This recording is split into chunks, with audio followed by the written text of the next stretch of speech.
आज मैं sports management का क्वेश्चन लेके आया हूँ और ये बहुत अच्छे क्वेश्चन हैं जो आपको नेट और अदर एग्ज़ाम के लिए बेनिफिट करेंगे। तो इसलिए इस क्वेश्चन को अच्छे से आप लोग समझिएगा और पूरी वीडियो देखिएगा, और जहाँ न समझ में आए वीडियो को पॉज करिएगा और पॉज करके क्वेश्चन को समझने की कोशिश करिएगा, ताकि आपको ये क्वेश्चन अच्छे से समझ में आ जाए। अच्छे सेलेक्टेड क्वेश्चन हैं। तो क्वेश्चन कुछ इस प्रकार हैं। Question number 176, the problem solving process begin with, यानी कि प्रॉब्लम सॉल्विंग की प्रक्रिया स्टार्ट होती है, कोई समस्या समाधान की प्रक्रिया स्टार्ट होती है। ऑप्शन नंबर ए है क्लियरिफिकेशन ऑफ द सिचुएशन, यानी कि स्थिति का क्लियरिफिकेशन, परिस्थिति का clarification. Option number B establishment of alternative, यानी कि विकल्प का इस्टेब्लिशमेंट करना, स्थापना करना, विकल्प का स्थापना करना, वैकल्पिक स्थापना। Option number C identification of the difficulty, कठिनाइयों की पहचान करना। और ऑप्शन नंबर डी है आइसोलेशन ऑफ द काज, यानी कारण का पृथक्करण, अलग करना। तो 176 का ऑप्शन नंबर सी सही है, आइडेंटिफिकेशन ऑफ द डिफ़िकल्टी।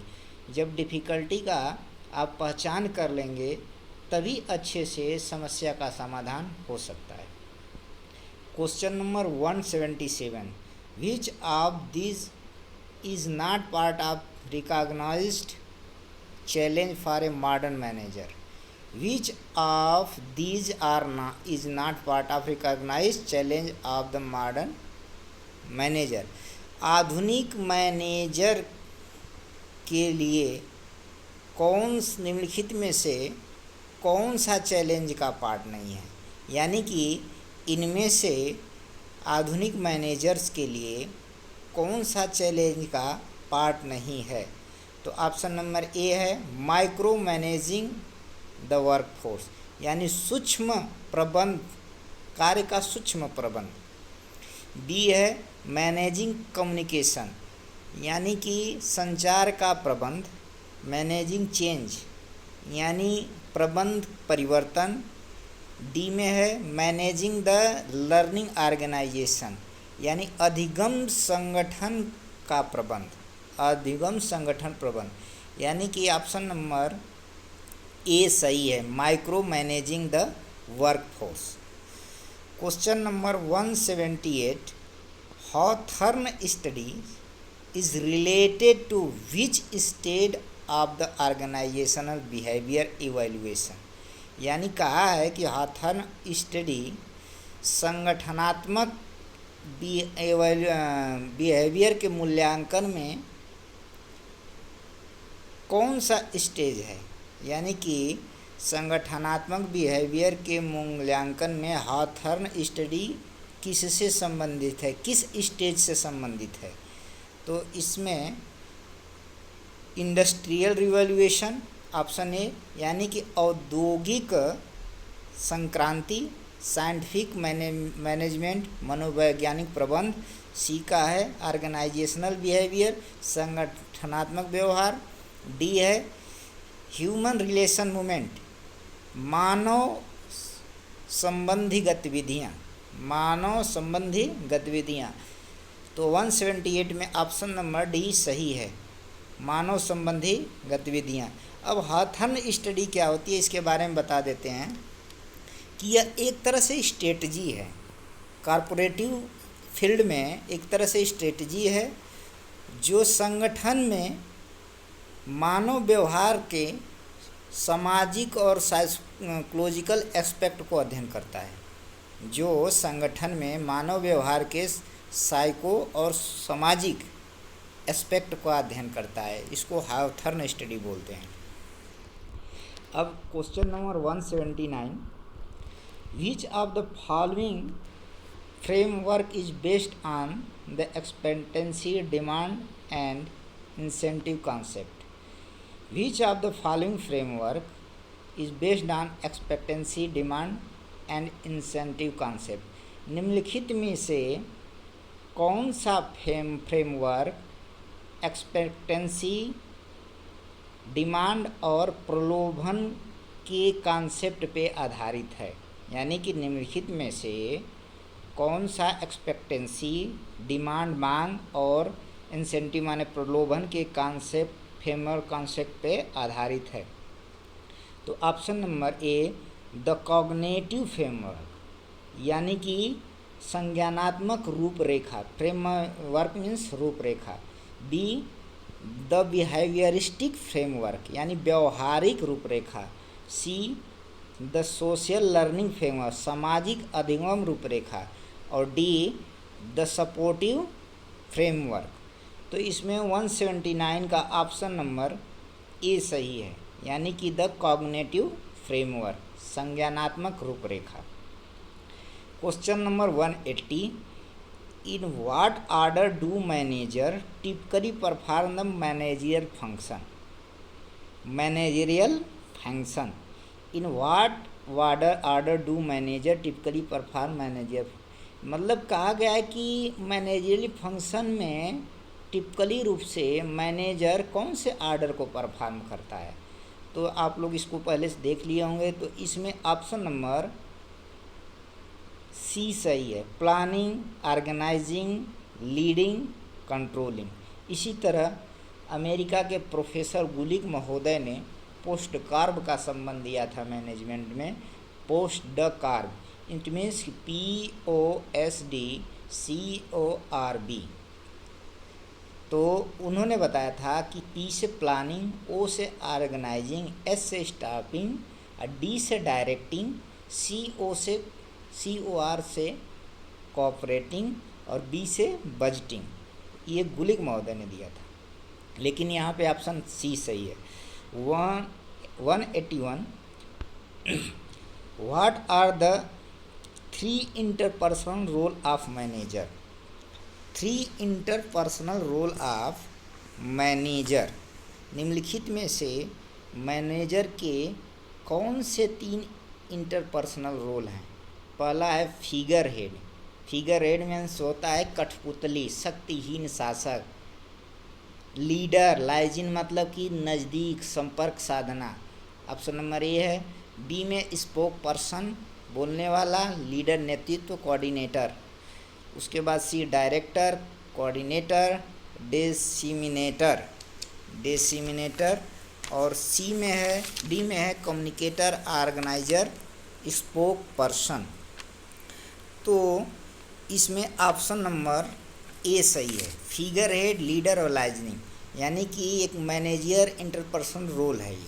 तो अब इसके बारे में थोड़ा मैं इंटरपर्सनल रोल के बारे में बता दे रहा हूँ कि मिंटजबर्ग ने, एक मैनेजमेंट साइंटिस्ट था मिंटजबर्ग, जिन्होंने मैनेजर के 3 रोल बताए। इंटरपर्सनल रोल, उसके बाद आपका आ जाता है इंफॉर्मेशनल रोल, और तीसरा है डिसीजन मेकिंग रोल। पहला इंटरपर्सनल रोल, दूसरा इंफॉर्मेशनल रोल और तीसरा डिसीजन मेकिंग रोल। अब इंटरपर्सनल रोल का मतलब होता है कि इंटरपर्सनल रोल में व्यक्ति से संबंध रखना, संगठन में जो कार्य करना है उनसे इंटरेक्ट करना, आपसी इंटरेक्ट को इंटरपर्सनल रोल बोलते हैं। उसके अंदर 3 आते हैं, फिगर हेड, लीडर और लाइजिन, यानी कि इंटरपर्सनल रोल के अंदर फिगर हेड, लीडर और लाइजिन, जो ऑप्शन नंबर ए है। उसके बाद इंफॉर्मेशनल रोल में 3 आते हैं, monitor, डिसमिनेटर, spoke person.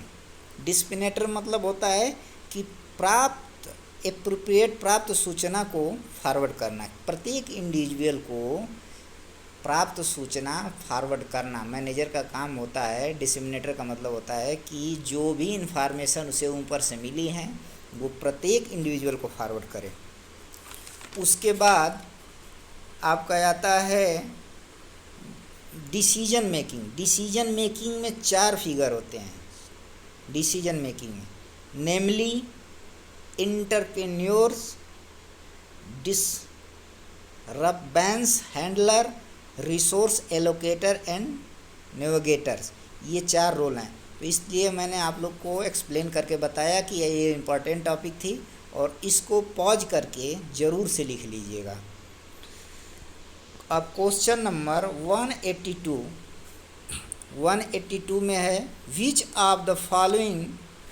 Which following team concept is based on the principle mutual contribution by employer and employees.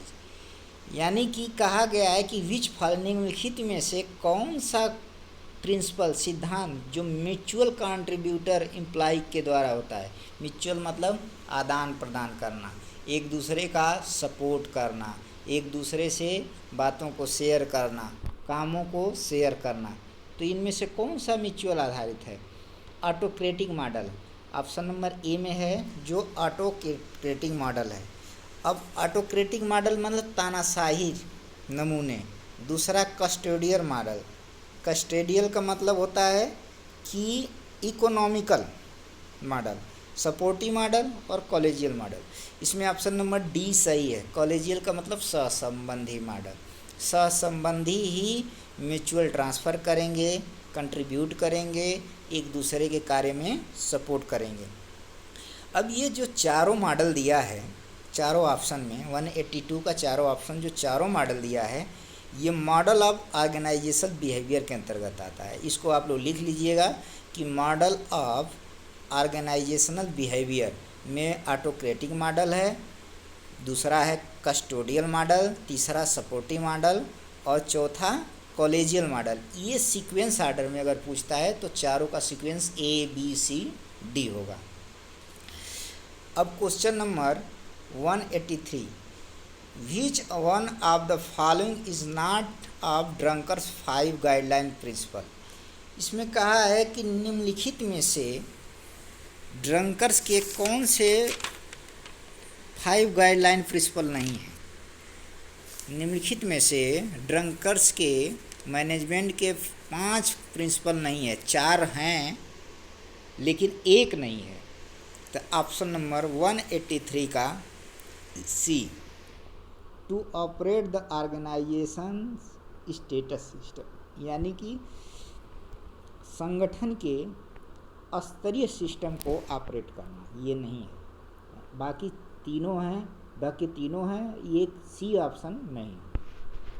अब question number 184, what is the guideline principle behind new public management. ये new public management का मतलब होता है NPM। निम्नलिखित में से कौन सा NPM का गाइडलाइन प्रिंसिपल है। न्यू पब्लिक मैनेजमेंट के अंतर्गत आता है कि यह एक ब्यूरोक्रेसी है।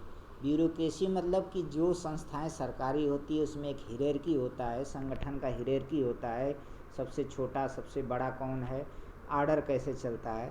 तो इसी तरह एक न्यू पब्लिक मैनेजमेंट सिस्टम है जो IIT मैनेजमेंट में चलता है। तो इसमें 184 का ऑप्शन नंबर बी सही है। Introducing private sector business principle into the private sector, introducing private sector business principle into private sector, ये ऑप्शन नंबर बी सही है। अब 185, what characteristics is not a key feature the model of management।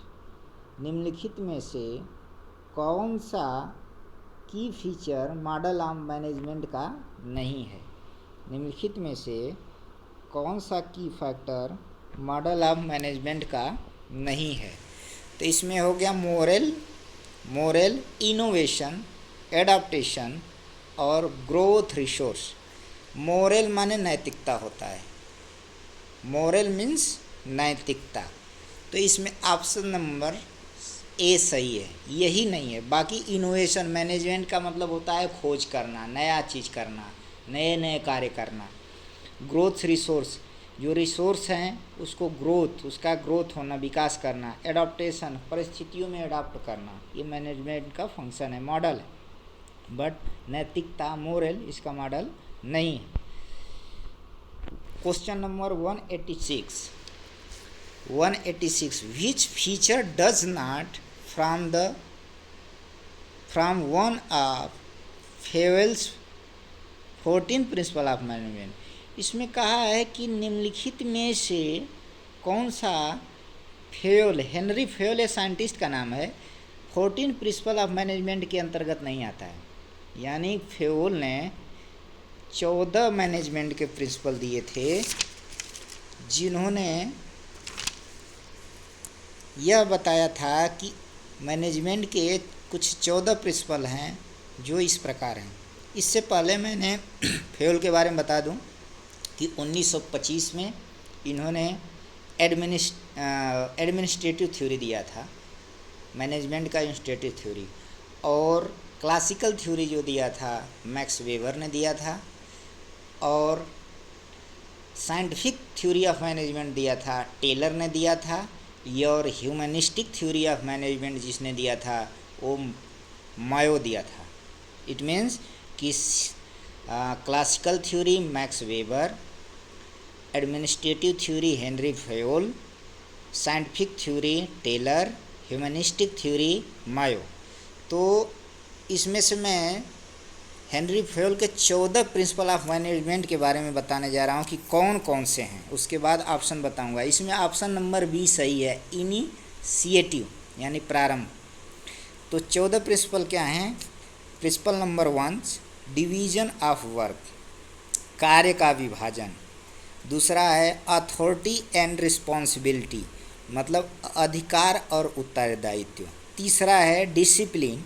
चौथा है unity of command.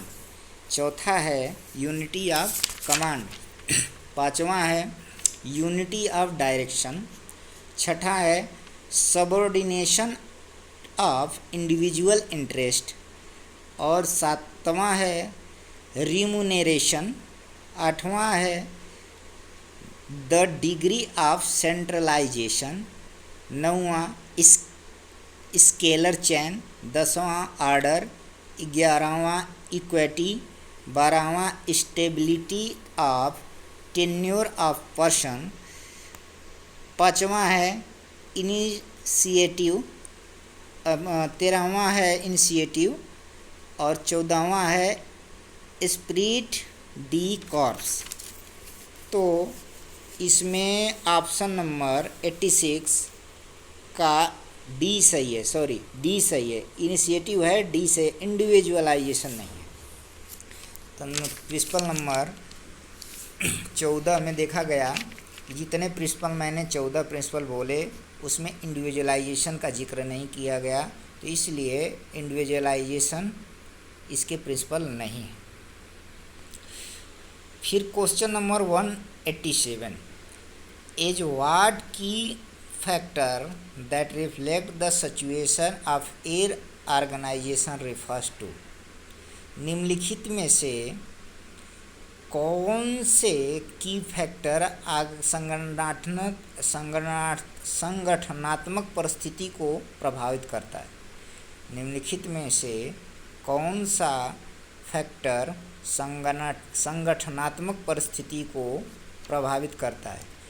तो पहला है administration, प्रशासन। दूसरा प्रक्रिया, प्रोसेस। तीसरा एक्टिविटी, क्रियाएं। चौथा कंटीजेनेसिस। तो यानी कि इसमें ऑप्शन नंबर डी सही है, contingencies. 188 question number 188 which one of the following is not a characteristic of bureaucracy organisation. निम्नलिखित में से कौन सा ब्यूरोक्रेसी ऑर्गेनाइजेशन संगठन का विशेषता नहीं है? ब्यूरोक्रेसी के बारे में बता दिया हूँ कि ब्यूरोक्रेसी संगठन एक ऐसा संगठन है जिसमें प्रशासन और रूल का हायरार्की होती है। रूल के अंदर सब बंधे होते हैं, रूल को फॉलो करते हैं। एक दूसरे पद का एक दूसरे पे वैल्यू होता है। तो इसमें authority, option number A authority माने अधिकार, रेगुलेशन, फिर कमांड स्ट्रक्चर, चेंज। तो ऑप्शन नंबर डी सही है, चेंज, यानी कि चेंज इसकी विशेषता नहीं है। Question number 189, all of the following are key skill necessary to succeed in the marketing department of a professional sports team except, यानी कि कहा है कि प्रोफेशनल स्पोर्ट्स टीम को छोड़कर निम्नलिखित में से कौन से आवश्यक स्किल हैं जो मार्केटिंग डिपार्टमेंट को सक्सेस कर सकते हैं। यानी कि प्रोफेशनल स्पोर्ट्स टीम को छोड़कर निम्नलिखित में से कौन सी स्किल हैं जो मार्केटिंग डिपार्टमेंट के लिए सक्सेस के लिए आवश्यक हैं। तो ऑप्शन नंबर ए है ओरल कम्युनिकेशन, माने मौखिक संचार, रिटन कम्युनिकेशन लिखित संचार, इन गेम टीम स्ट्रेटजी, और डी सेल एबिलिटी विक्रय की क्षमता। तो इसमें 89 का ऑप्शन नंबर सी सही है, यानी कि in game team strategy, option number C. Question number 190, which one of these characteristics is most commonly associated with rational goal model of management? Rational goal of model of management, निम्नलिखित में से कौन से management के rational goal of model से विशेषता से संबंधित है। कौन सी रेशनल गोल ऑफ मॉडल से संबंधित है। तो इसमें ऑप्शन नंबर ए है वर्कर वेलफेयर, यानी कर्मचारी कल्याण, हेल्थ एंड सेफ्टी, स्वास्थ्य एवं सुरक्षा, इंटरपर्सनल रिलेशन, व्यक्तिक संबंध, प्रोडक्टिविटी उत्पादकता। तो इसमें 190 का डी सही है, प्रोडक्टिविटी। तो मैं रेशनल गोल के बारे में बताने जा रहा हूँ कि यह मॉडल ऑफ मैनेजमेंट है, यानी मैनेजमेंट के मॉडल हैं, और मैनेजमेंट के मॉडल 4 प्रकार के दिए गए थे। पहला है रेशनल मॉडल, दूसरा इंटरनल प्रोसेस, तीसरा ह्यूमन रिलेशन, और चौथा ओपन सिस्टम। तो रेशनल मॉडल के बारे में बता रहा हूँ, रेशनल गोल के बारे में बता रहा हूँ कि संगठन के लक्ष्य को प्राप्त करने के लिए छोटे छोटे लक्ष्य उद्देश्यों को प्राप्त करना ही रेशनल या अनुपातिक लक्ष्य कहते हैं। आप लोग को समझ में आ गया होगा कि रेशनल मॉडल क्या होता है। तो इसमें ऑप्शन नंबर 190 का डी सही है। अब question number 191, the ability to see the enterprises sports organization as all is called, यानी कि the ability to see the enterprises या sports organization as all is called, यानी कि कौन सी क्षमता एक स्पोर्ट्स ऑर्गेनाइजेशन में सर्वा होती है जिसे कहते हैं। कौन सी क्षमता जो स्पोर्ट्स ऑर्गेनाइजेशन में सर्वा होती है जिसे कहते हैं।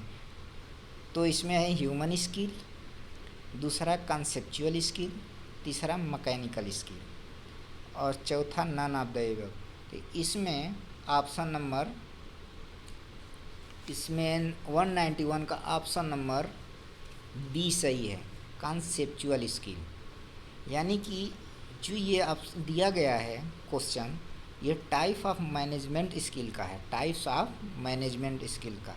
अकॉर्डिंग टू रेबर्ट कार्ड्स के अनुसार मैनेजमेंट के 3 स्किल दिए गए थे, टेक्निकल स्किल, कॉन्सेप्चुअल स्किल और ह्यूमन या इंटरपर्सनल स्किल। तो टेक्निकल स्किल के बारे में थोड़ा मैं बता दूं। मैनेजर अपने ऑब्जेक्टिव को अचीव करने के लिए अनेकों तकनीक का प्रयोग करता है। यह स्किल केवल मशीन का संचालन, सॉफ्टवेयर, टूल प्रोडक्शन और उपकरण के टुकड़े ही नहीं, बल्कि कैसे विक्रय बूस्ट करना है, वेरियस टाइप के प्रोडक्ट डिजाइन करना है, सर्विस देना है आदि भी शामिल होता है। और कॉन्सेप्चुअल स्किल के अंतर्गत यह मैनेजर के एबिलिटी और नॉलेज पर आधारित होती है, जिसके अंतर्गत मैनेजर प्रॉब्लम का एनालाइज करता है और डायग्नोस करता है तथा उस सॉल्यूशन को ढूंढता है कि किस प्रकार हमें इसका सामना करना है। अब ह्यूमन स्किल में आता है कि मैनेजर पीपल से, लोगों से इंटरेक्ट करता है जिससे कर्मचारी को मोटिवेट कर सके और उसके पोटेंशियल को बढ़ा सके ताकि संगठन को बेटर रिजल्ट प्राप्त हो गए। तो इस प्रकार मैंने टाइप्स ऑफ मैनेजमेंट स्किल के तीनों स्किल का एक्सप्लेन किया। इस वीडियो को पॉज करके आप लोग ज़रूर नोट कर लीजिएगा। अब question number 192, the first step in planning process. Planning process में पहला स्टेप कौन सा होता है? तो ऑप्शन नंबर ए है डिटर्मिनेशन ऑफ ऑब्जेक्टिव, यानी कि उद्देश्यों को ज्ञात करना, पता लगाना। दूसरा रिसोर्स मोबिलाइजेशन, यानी स्रोतों का मोमेंटीकरण यानी मोबिलाइज करना। और constraint identification, evaluation of alternatives, यानी इसमें ऑप्शन नंबर ए सही है, एंड डिटर्मिनेशन ऑफ ऑब्जेक्टिव। अब question number 193, the plan in which only the chief executive dictates, initiate and monitor is called. यानी कि इसमें कहा है कि चीफ एग्जीक्यूटिव केवल आदेश और मॉनिटर करता है, केवल आदेश देता है। कौन से प्लान, निम्नलिखित में से कौन सी एक प्लान है जिसमें केवल चीफ एग्जीक्यूटिव आदेश देता है, प्रारंभ करता है और मॉनिटर करता है, उसे क्या बोलते हैं? तो पहला हो गया डेमोक्रेटिक प्लान, यानी लोकतांत्रिक योजना, पार्टिसिपेटिव प्लान। और दूसरा सी वाला अथॉरिटेरियन प्लान। तो इसमें ऑप्शन नंबर सी है, ऑटोक्रेटिक लीडरशिप। आप लोग पढ़े होंगे। इसमें क्या होता है, ये ऑटोक्रेटिक लीडर जो निर्णय देता है, जो डिसीजन लेता है, जो आदेश देता है, उसको कर्मचारी बिना हस्तक्षेप किए हुए फॉलो करते हैं। वह सबसे स्ट्रिक्ट ऑर्गेनाइजेशन है, वह सबसे स्ट्रिक्ट प्रशासन है, ऑटोक्रेटिक जिसे बोलते हैं। और जब सबसे अच्छा प्रशासन डेमोक्रेटिक होता है। Question number 194, getting the right fact to the right peoples at the right time in the right way is called.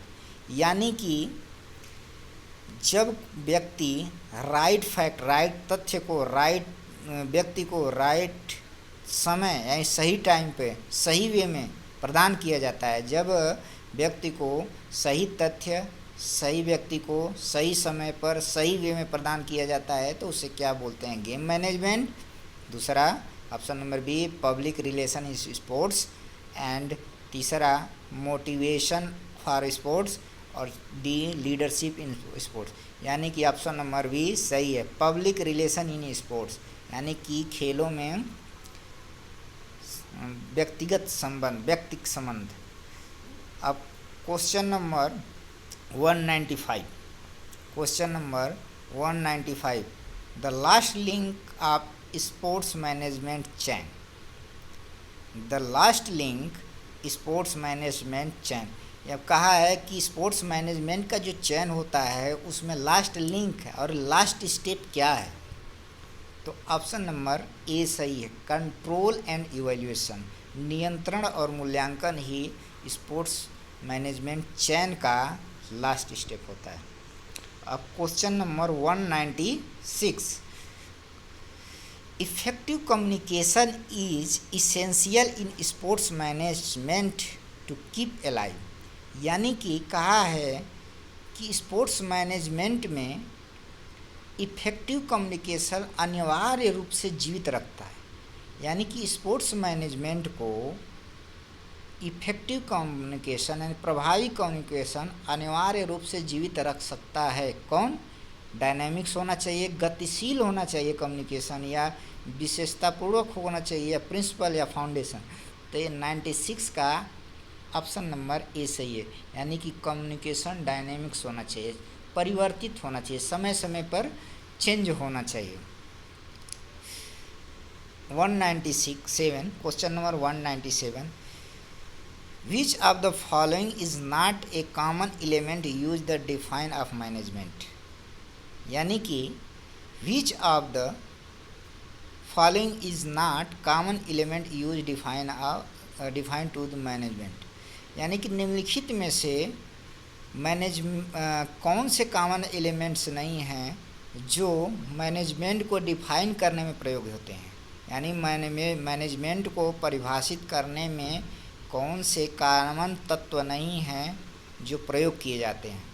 तो इसमें 97 का ए सही है, वैल्यूज़, महत्व, नीति और स्ट्रेटजी ये नहीं है। बाकी लिमिटेड सोर्सेस मतलब मैनेजमेंट का मतलब होता है कि कम समय, कम मैन पावर, कम रिसोर्सेस में अधिक से अधिक रिजल्ट को प्राप्त करना, कम input maximum output. Achievement of goal objective B, यानी अपना जो गोल, लक्ष्य और उद्देश्य उसको प्राप्त करना विथ एंड थ्रू पीपुल, स्वयं और व्यक्तियों के साथ। तो इसमें ऑप्शन नंबर ए नहीं है। 98 question number 98, which of the following is not a step in the classical model of decision making. Classical model of decision making, निम्नलिखित में से कौन classical model of decision making के अंतर्गत नहीं है, स्टेप्स के अंतर्गत नहीं है। तो क्वेश्चन नंबर 198 का बी, मैनेजिंग टेक्नोलॉजी, बाकी सब है, मैनेजिंग टेक्नोलॉजी नहीं है, यानी generating alternative, evaluating alternatives, problem system या फ्रेमिंग द प्रॉब्लम। अब मैं क्लासिकल मॉडल और डिसीजन मेकिंग के बारे में बता रहा हूँ कि यह एक लॉजिकल प्रोसेस है जो 3 भागों में बांटा गया है। पहला है द रेशनल या क्लासिकल मॉडल, पहला है द रेशनल या क्लासिकल मॉडल, क्लासिकल माने प्राचीन, प्रारूप, प्रारंभिक, प्राचीन, और दूसरा है द एडमिनिस्ट्रेटिव या बाउंडेड रेशनैलिटी मॉडल, और तीसरा retrospective decision making model. Retrospective का मतलब होता है, रिट्रोस्पेक्टिव का मतलब कि बीते हुए काल पर दृष्टि डालने वाला, यानी कि जो बीत गया है उस पे ध्यान देने वाला मॉडल। तो इस तरह 3 प्रकार के क्लासिकल मॉडल होते हैं, और इसमें ऑप्शन नंबर 198 का 20 सही है। अब question number 199, the primary responsibility for any administrator when dealing with risk management should be. The primary responsibility of any administrator when dealing with risk management, यानी कि जब कोई एडमिनिस्ट्रेटर मैनेजमेंट के रिस्क को डीलिंग कर रहा होता है तो उसकी प्राइमरी उत्तरदायित्व तो क्या होता है, होना चाहिए। यानी कि जब कोई मैनेजर या एडमिनिस्ट्रेटर कोई रिस्क को डील कर रहा हो तो उसका प्राथमिक उत्तरदायित्व तो होना चाहिए। तो क्वेश्चन नंबर 199 का सी सही है, यानी कि इन्फॉर्म हिज और her staff of the risk and dangerous inherent their profession, यानी कि अपने स्टाफ को रिस्क के और डेंजर के बारे में इन्फॉर्म करना उसका प्राइमरी उत्तरदायित्व है, प्राथमिक उत्तरदायित्व है कि अपने स्टाफ को इस रिस्क और डेंजर के बारे में इन्फॉर्म करें। अब क्वेश्चन नंबर 200 क्वेश्चन है ये, क्वेश्चन नंबर 200, यानी कि sale promotion in sports sponsorship are design. Sale promotion in sports sponsorship are design, sports sponsorship के द्वारा सेल प्रमोशन को डिज़ाइन किया जाता है। तो ऑप्शन नंबर 200 का बी सही है। Stimulate immediate product demand, stimulate immediate तुरंत प्रोडक्ट डिमांड, ये ऑप्शन नंबर बी सही है। इस प्रकार मैंने 25 क्वेश्चन को कवर करने की कोशिश किया हूँ और यह बहुत अच्छे क्वेश्चन हैं। और जो मैं थ्योरेटिकल नॉलेज प्रदान किया हूँ आप लोग को, उसको आप लोग वीडियो पॉज करके ज़रूर लिख लीजिएगा, नोट करिएगा। और जो लोग नेट से रिलेटेड और अदर स्टेट एग्ज़ाम से रिलेटेड प्रिपरेशन कर रहे हैं तो उन लोगों को भी वीडियो ये शेयर करिए, ताकि अधिक से अधिक लोग को शेयर हो और वीडियो के माध्यम से अधिक लोग को नॉलेज प्रदान हो, जिससे कि हमारा ये जो कार्य है सफल हो। धन्यवाद।